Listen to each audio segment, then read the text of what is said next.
Hebreos capítulo 8, y el tema del día de hoy, hermano, es la necesidad de un nuevo pacto. ¿Por qué un nuevo pacto? Y voy a hacer un resumen nada más de lo que hemos estado viendo. Hemos estado siguiendo un bosquejo del libro de los Hebreos, del capítulo 5 al capítulo 10, ahí está en la pantalla. Aún no terminamos porque hoy vamos a abrir la Biblia en Hebreos capítulo 8. Pero todo ese capítulo el autor tomó, hermanos, para hablar la superioridad del sacerdocio de Cristo Jesús. Del 5:1 al versículo 10 habla de la obediencia en el padecimiento.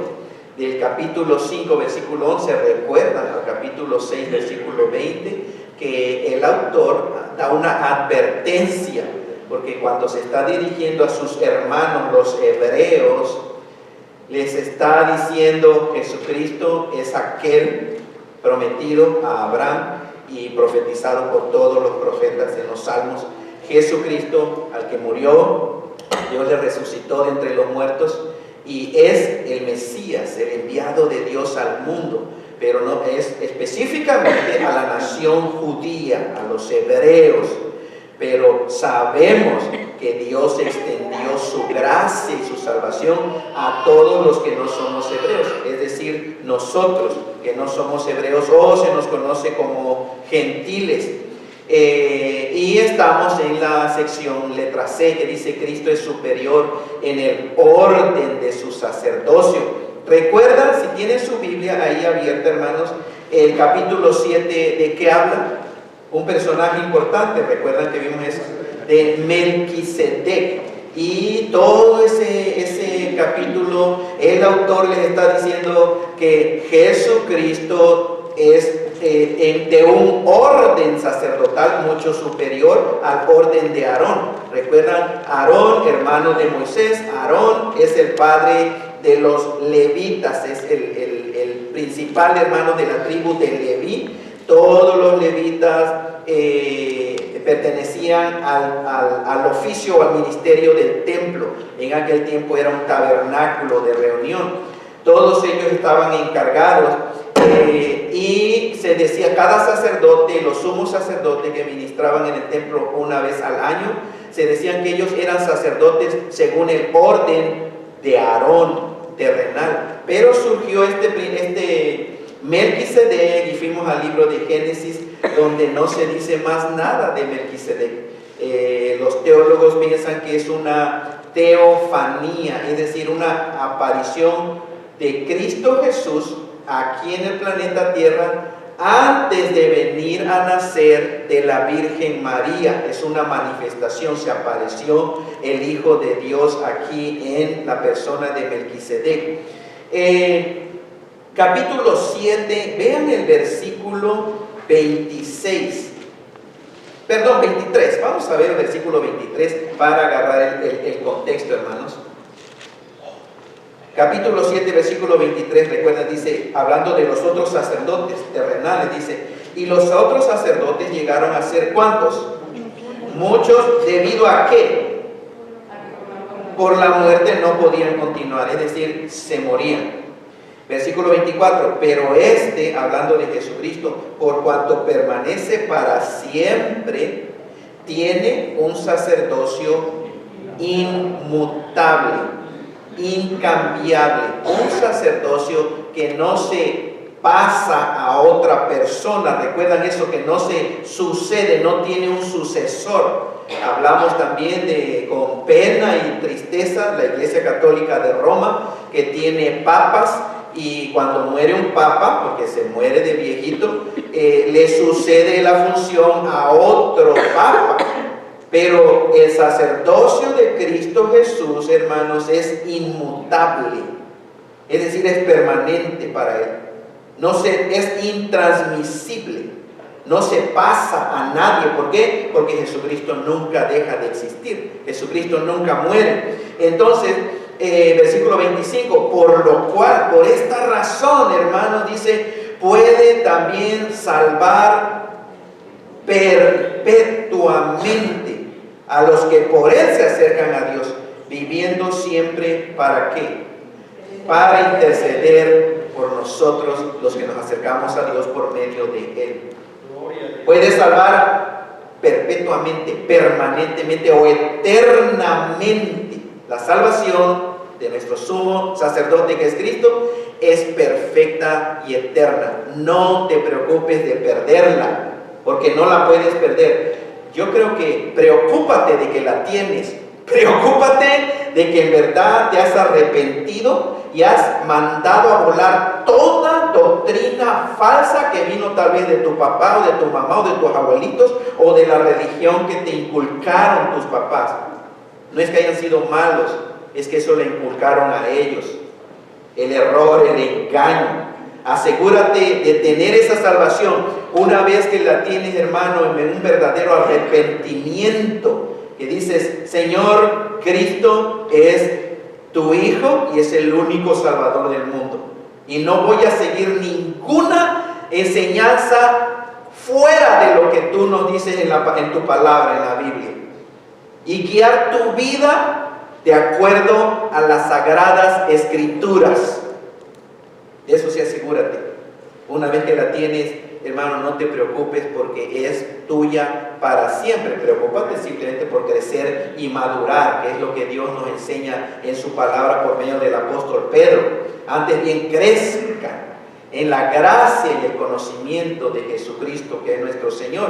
Versículo 26, entonces dice: porque tal sumo sacerdote nos convenía. Ahora, ¿cómo nos convenía? Miren la descripción de ese sumo sacerdote que nos convenía: santo, inocente, sin mancha, apartado de los pecadores y hecho más sublime que los cielos, que no tiene necesidad cada día, como aquellos sumos sacerdotes del orden de Aarón terrenal, de ofrecer primero sacrificios por sus propios pecados y luego por los pecados del pueblo, porque esto lo hizo una vez para siempre, ofreciéndose a sí mismo.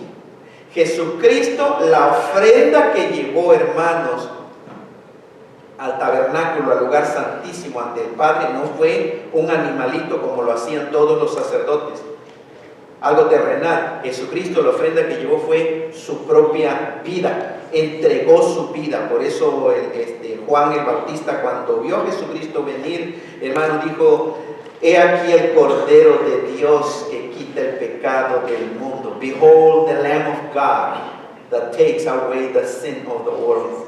El Cordero de Dios, Él dio su vida, Él fue el sacrificio. Ahora, qué precioso, hermanos, porque ese sumo sacerdote que nos convenía, así, santo, inocente, sin mancha, apartado de los pecadores y hecho más sublime que los cielos, cuando nos identificamos con Él, esto que está en la pantalla, vean, hermanos, es la más grande bendición. Por nuestra unión nos unimos a la vida de Cristo Jesús.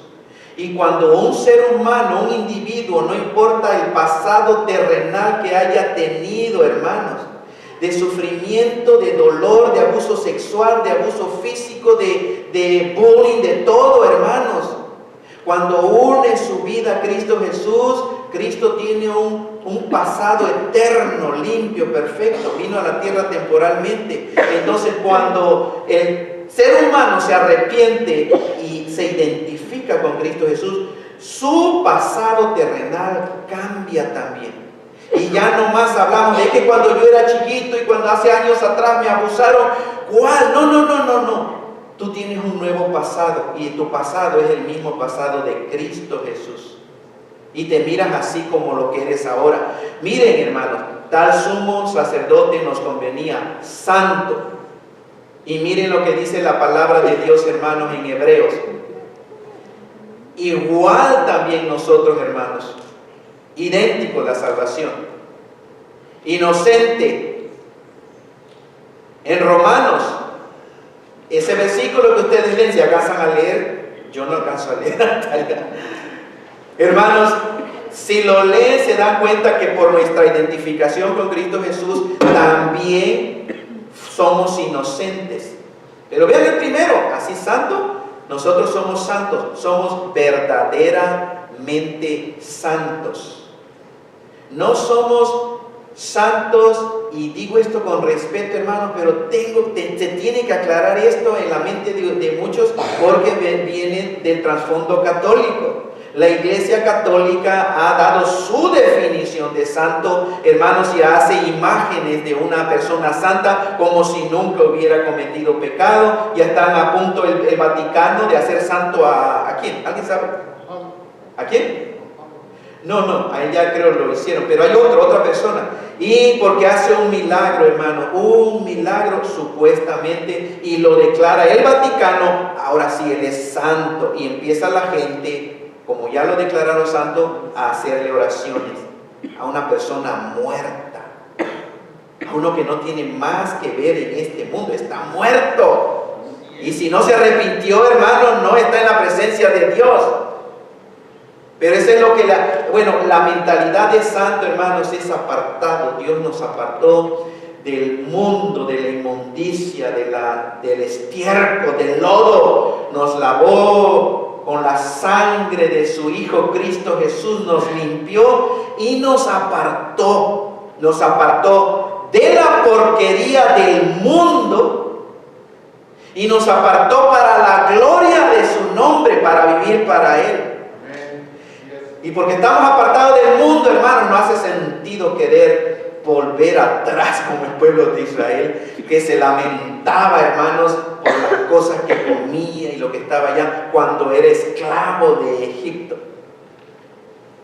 Hace un momento les hablé y les digo con todo mi corazón, tal vez unos me van a odiar, unos se van a ofender, no me importa, me tiene sin cuidado. Pero la verdad, hermanos, es de que esa famosa celebración del Halloween pagano no tiene nada que ver con nosotros los hijos de Dios. Yo sé que es mucha la presión, el pressure, porque no quieren parecer fanáticos, locos o religiosos, o que los tilden de legalistas. Ese es el miedo, hermanos. Eso no tiene nada que ver con el cristianismo. El verdadero Halloween, acuérdense, es honrar la memoria de aquellos que sufrieron. Y como les decía hace rato, a veces el cristiano, hermano, por sus hijitos, pero que son niños, y tratan de alguna manera y hacen un enredo, hacen un desastre con el Halloween pagano y querer meter el cristianismo. No se puede. Decide, o enseña y celebra al otro, o enseña, hermano, y celebra el verdadero. Pero somos apartados de la porquería del mundo y apartados para la gloria del Señor. Pero somos inocentes, así como nuestro sumo sacerdote nos convenía. Inocentes, miren Romanos 8:1, hermano, ninguna condenación hay para los que están en Cristo Jesús. Lo cual quiere decir, somos inocentes delante de Dios. No por tu comportamiento, por la obra de Cristo Jesús, por su sangre.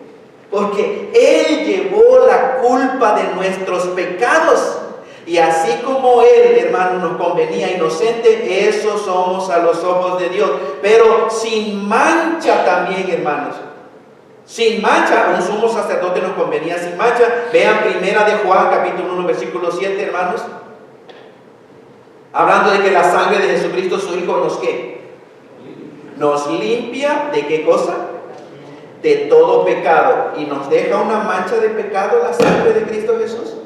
Nada. Entonces, así como nuestro sumo sacerdote que nos convenía sin mancha, así somos en este preciso momento, todos y cada uno de aquellos que hemos rendido nuestras vidas a Cristo Jesús, sin mancha de pecado, porque la sangre de Cristo Jesús nos limpia de todo pecado.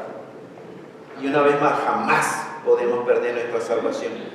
Para perder tu salvación, Dios tiene que ver una mancha de pecado. Con una manchita de pecado, sin perdonar, eso es suficiente para ir a la condenación eterna. Por eso, delante de Dios necesitamos ser sin mancha, sin ningún pecado que nos reproche el Señor. Apartados de los pecadores, y también ahí, hermanos, en 1 Corintios capítulo 6. Antes eran ustedes esos, dice el apóstol Pablo a los hermanos de Corinto. Eran homosexuales, eran borrachos, eran brujos, eran maldicientes, eran adúlteros, etcétera, afeminados. Pero dice, pero ya han sido lavados, ya han sido justificados. Es decir, ya no son más eso. Somos apartados de los pecadores. Vivimos aquí en el mundo, con la gente que no es cristiana, con los que viven en tinieblas, pero no pertenecemos al mundo. Más sublime que los cielos, en Efesios, hermanos, de que hemos sido sentados a la diestra del Señor en los lugares celestiales. Estamos, esa es nuestra posición, así como nuestro sumo sacerdote nos convenía, más sublime que los cielos, así nosotros también, hermanos, estamos ahí en la presencia del Señor. Nuestro sumo sacerdote nos convenía perfecto para siempre, y eso es lo que somos delante de Dios. Somos perfectos para siempre, porque Hebreos más adelante dice, porque con una sola ofrenda son perfectos para siempre a los santificados. ¿Quiénes son los santificados? Los que nos hemos arrepentido. ¿Cómo somos perfectos? ¿Por cuánto tiempo? Para siempre. ¿Se va a acabar tu perfección? Nunca, jamás. ¿Puede Dios rechazar a una persona que es perfecta? Nunca. ¿Te va a rechazar Dios a ti algún día? Nunca. Dios no puede rechazar la perfección. Lo que Cristo nos hizo perfecto. Sería blasfemia, hermanos. Sería totalmente contradictoria la palabra del Señor. Somos perfectos, y yo sé, hermanos, que la gente, aún en cristianos, dicen nadie es perfecto. ¿Sabían? Eso es falso. Si tú dices que nadie es perfecto, entonces nadie va a ir al cielo, porque para ir al cielo solamente va gente perfecta, que no ha cometido ni un pecado y que no tiene ni una mancha de pecado ni un error. Nadie más puede ir al cielo.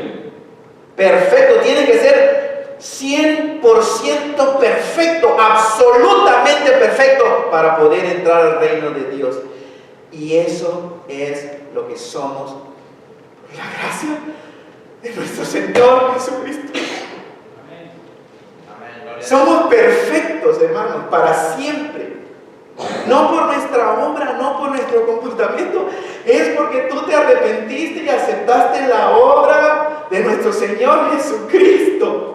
Él lo hizo todo por ti. Él vivió la ley de Dios por 33 años perfectamente, y se te atribuye a ti como si tú nunca hubieras violado un punto de la ley de Dios, como si lo hubiéramos cumplido perfectamente, y lo hizo Cristo por nosotros, hermanos. ¿Cuántos decimos amén?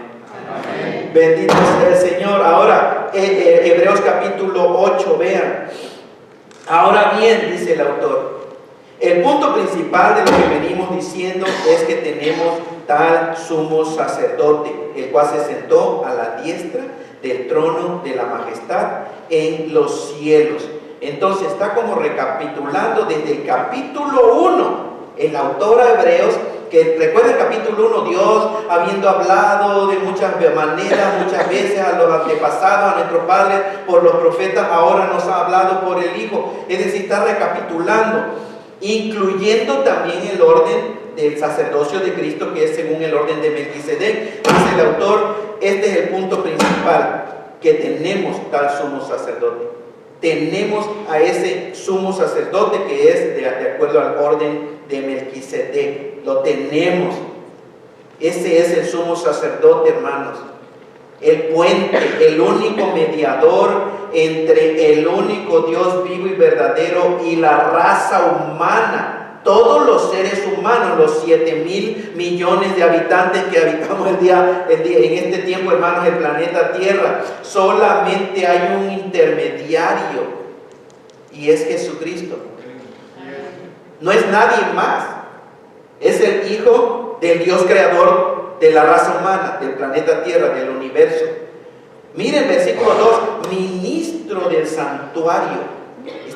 Eso es lo que Jesucristo ahora mismo sirve en ese tabernáculo celestial, el verdadero tabernáculo, no el terrenal. Eso ya cumplió y era sombra. Pero Jesucristo, el versículo 2 dice, ministro del santuario y de aquel verdadero tabernáculo que levantó el Señor y no el hombre. Aquí hay un contraste entre lo terrenal y lo divino. Lo terrenal, Aarón y todos los sacerdotes, hermanos, levantaron ese tabernáculo. Recuerdan, tenían que andarlo cargando y llevarlo de un lugar para otro. Pero este santuario o verdadero tabernáculo no lo levantó el hombre, lo levantó el Señor. Versículo 3, porque todo sumo sacerdote está constituido para hacer ¿qué cosa? Para presentar ofrendas y sacrificios. Esa es la función de un sumo sacerdote. Por lo cual es necesario que también Jesucristo, el sumo sacerdote de acuerdo al orden de Adán, de Melquisedec, también tenga algo que ofrecer. Y más adelante vamos a ver. Ya sabemos, hermanos, que lo que Cristo ofreció fue su propia vida. Versículo 4. Así que si estuviese sobre la tierra, Jesucristo ni siquiera sería sacerdote, habiendo a un sacerdote que presenta las ofrendas según la ley. Todavía el día de hoy hay sacerdotes, hermanos, en el judaísmo. No tienen el templo edificado, por eso no pueden ofrecer sacrificios de becerros, de toros, hermanos, ni de ovejas. Pero ya está todo preparado. Estoy hablando del tiempo de hoy, hermano, en el año 2018. Los judíos ya tienen todo el material para la construcción del nuevo templo. Todo el material. Tienen mucho dinero. Ya hace este año, las mujeres judías que estuvieron bordando las cortinas del nuevo templo que va a ser edificado, las acaban de terminar. Si no me equivoco, fue este año las terminaron las mujeres. Todo está listo. Nada más, hermanos, cuando sucede el momento, si nos toca ver eso, hermanos, en nuestra historia, nos va a tocar ver la segunda venida de Cristo Jesús. Es muy probable, hermanos, que venga el arrebatamiento y vamos a experimentar el arrebatamiento, porque eso es profético. Bueno, cuando edifiquen el templo, los judíos allá en Jerusalén van a empezar otra vez a ofrecer sacrificios diarios. Otra vez van a escoger a un sumo sacerdote. No sé cómo le van a hacer, para que tiene que ser de la tribu de Leví, tiene que ser un levita, porque en el año 70 fue destruido su templo, fue quemado, saqueado por Tito, el emperador. Le sacaron todo al templo y quemaron todos los archivos. Entonces el día de hoy es muy difícil saber de qué linaje, de quién viene cada persona, cada judío. Pero vean, lo más horrible, lo más doloroso que van a hacer los hebreos, los judíos, ¿saben qué? Es empezar a ofrecer sacrificios para el perdón de los pecados. Porque una vez que empiecen a hacer eso, hermano, es rechazo abierto a la obra del Cordero de Dios, su Mesías, que ya vino hace 2000 años atrás y lo rechazaron. Entonces, lo triste, y no, escuchen bien lo que voy a decir, hermano. El día de hoy en el cristianismo hay una ideología o una corriente donde todo mundo está exaltando el pueblo judío. Y no digo que no vamos a respetar y a orar por ellos, pero orar para que se arrepientan. Pero dentro del cristianismo el día de hoy hay muchos que a los judíos los tienen como acá arriba, hermanos, y quieren hablar hebreo. Créanme, en iglesias están enseñando hebreo porque Jesucristo hablaba hebreo, porque Jesucristo es judío y que para entender mejor las raíces. Y hermanos, ponen imágenes ahí en el internet del día de hoy en el muro de los lamentos en Jerusalén, the Wailing Wall, el muro de los lamentos, donde están los judíos, hermanos, meciéndose, ofreciendo oraciones a Jehová, y rechazaron al Hijo de Dios. Y solamente Cristo es el mediador para que Dios el Padre nos escuche. Ellos son el pueblo, tienen un plan, Dios tiene un plan para ellos. Pero si levantan el templo, que va a ser muy pronto, hermano, y empiecen a ofrecer sacrificios, va a ser blasfemia a la obra de Cristo Jesús. ¿Saben lo que van a decir? Cristo no es el Hijo de Dios, Cristo no fue nuestro Cordero. El Cordero de Dios no es nuestro Mesías. Y van a seguir implorando una vez más. Pero lo más triste es que no dudo que va a haber muchos cristianos que van a ir a Jerusalén con su oveja para negar la sangre de Cristo Jesús y para pedir el perdón de sus pecados. Eso va a ser la locura y la tontería más grande, hermanos. No lo dudo, no sé si voy a vivir y me gustaría que ustedes vivieran conmigo ese momento, pero casi les garantizo, así como está el cristianismo, hermano, que están mezclando el Antiguo Testamento con la gracia de Dios del Nuevo Pacto, muchos cristianos van a dar gracias a Dios y van a pagar boletos y van a comprar su chivo, su animal y van a ir al templo de Jerusalén a ofrecer un cordero para el perdón de nuestros pecados. Y eso será blasfemia, eso será negar la obra de Cristo Jesús. ¿Están comprendiendo, hermanos? Amén. Ni siquiera sería, versículo 4 del capítulo 8, ni siquiera sería sacerdote, porque el día de hoy todavía, dice el autor, todavía, miren, están haciendo eso. Versículo 5, los cuales sirven a lo que es figura y sombra de ¿qué cosas? De las cosas celestiales, como se le advirtió a Moisés cuando iba a erigir el tabernáculo. Le dijo Dios, mira, haz todas las cosas, el tabernáculo, hermanos, de reunión, conforme al modelo que se te ha mostrado en el monte. Entonces, el autor hebreo a sus hermanos lo que les está diciendo es, ya dejen la sombra y vean al sol de frente. Dejen el antiguo pacto. Vean lo real. Ya vino Cristo Jesús. Eso es lo que está diciendo. Ellos, esta gente, hermanos, sirven lo que es figura y sombra de las cosas celestiales. Cristo, hermanos, es la realidad. El antiguo pacto, Moisés y todos los mandamientos, eso no era la realidad. Eso era temporal. Eso era mientras no venía la fe de Cristo Jesús. Eso era la sombra. Y hay cristianos el día de hoy que teniendo el sol que es Cristo Jesús, hermanos, quieren ir a la sombra. Y van al Antiguo Testamento para engancharse leyes que nunca fueron para los gentiles. Que fue el plan de Dios solamente para una nación, un pueblo, los judíos. Pero ahí están los gentiles, hermanos, como no comprenden la gracia preciosa de nuestro Señor, prefiriendo la sombra antes que la luz. Ahora, Moisés, hermanos, Dios le mostró a Moisés el tabernáculo celestial, el verdadero, y le dijo, haz el tabernáculo terrenal conforme al modelo que se te mostró. Moisés, hermanos, vio ese santuario celestial, hizo un modelo aquí en la tierra. ¿Cómo lo vio, hermanos? Dios se lo reveló a Moisés.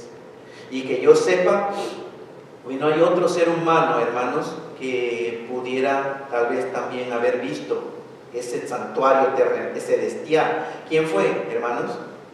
El apóstol Pablo. El apóstol Pablo fue arrebatado, dice, al tercer cielo, donde vio y oyó cosas inefables.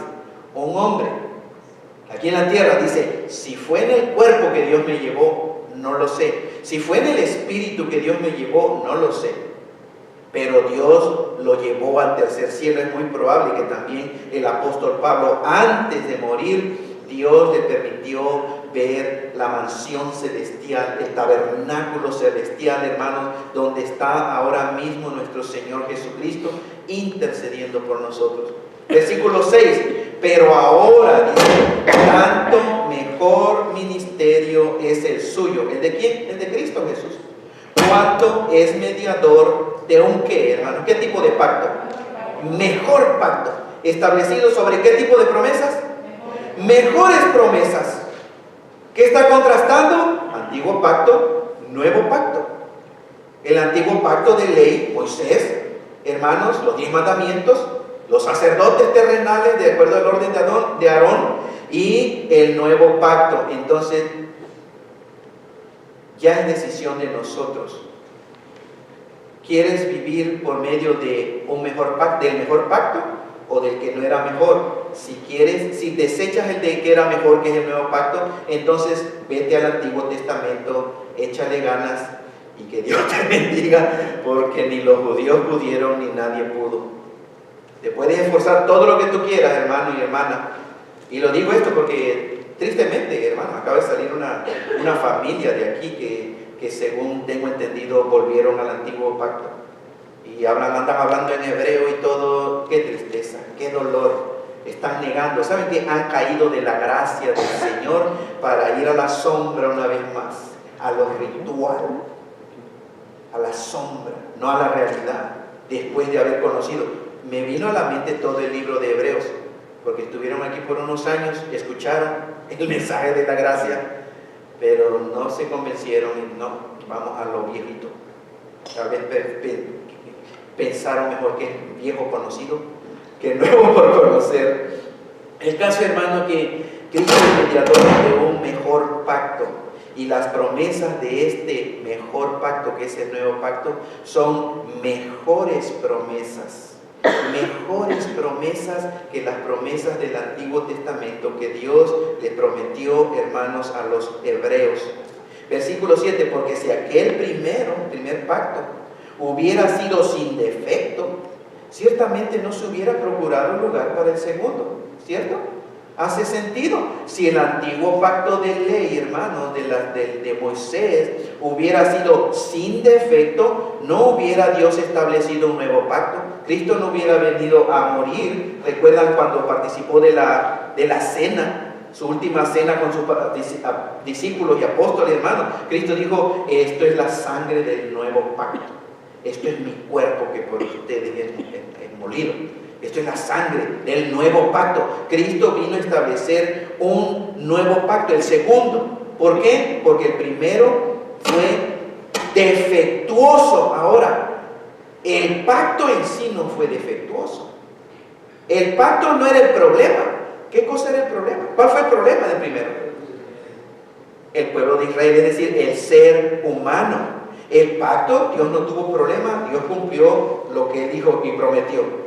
Si ustedes hacen esto, yo voy a hacer esto. Pero el problema era, hermanos, la gente, por eso fue defectuoso, no por el pacto, sino por la gente. Versículo 8, porque reprendiéndolos, ¿a quién? Al pueblo de Israel. Vean, hermanos, el pueblo de Israel, déjenme ver si deja de hacer esto. El pueblo de Israel era el problema, no era el pacto en sí. Por eso el versículo 8 dice, reprendiéndolos. O una versión de ustedes, su Biblia, si la tienen en inglés, que Dios encontró falta en la gente. Por eso es que les dijo, he aquí vienen días. Y cita el profeta Jeremías, hermanos, el capítulo 31. Dice, porque reprendiéndolo dice, he aquí vienen días, dice el Señor, en que estableceré con la casa de Israel y la casa de Judá, es decir, judíos, hermanos, hebreos, un nuevo pacto.